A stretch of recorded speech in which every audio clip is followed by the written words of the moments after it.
شركة ام توباك للصناعات الهندسية والتغيير الحديث تقدم لكم مكنة عصر الزيوت من الحبوب الزيتية موديل 811. المكنة شغالة على كهرباء البيت العادية 220. جسم المكنة بالكامل مصنوع من الستانلس ستيل عالي الجودة. المكنة نقدر نشغل عليها جميع أنواع الحبوب الزيتية زي حب رشاد وحب بذرة الكتان اللي هو الزيت الحار وحبة البركة والسمسم والبقدونس فجل والجرجير ومنتجات تانية كتير. احنا النهاردة هنشغل عليها او هنعصر زيت فول الصويا. حطينا المنتج جوه القدوس، ده القدوس اللي بنحط فيه المنتج بتاعنا قبل ما يطلع.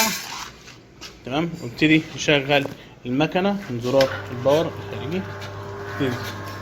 المنتج يخرج من قدام اللي هو التفل، والزيت بتاعنا اللي احنا محتاجينه بينزل على المصفى ومنه على الاناء اللي احنا بنحط فيه الزيت. تمام. ده التفل ده بيستخدم في منتجات كتير، ممكن تعمل علف للحيوانات او استخدامات تانية. هنا الزيت بتاعي بينزل من تحت على المكنه مصنوعه من الستانلس ستيل، حجمها بسيط جدا، اقدر اشغلها في البيت كمشروع منزلي او في استخدام خاص، او اقدر اشغلها في محل تجاري.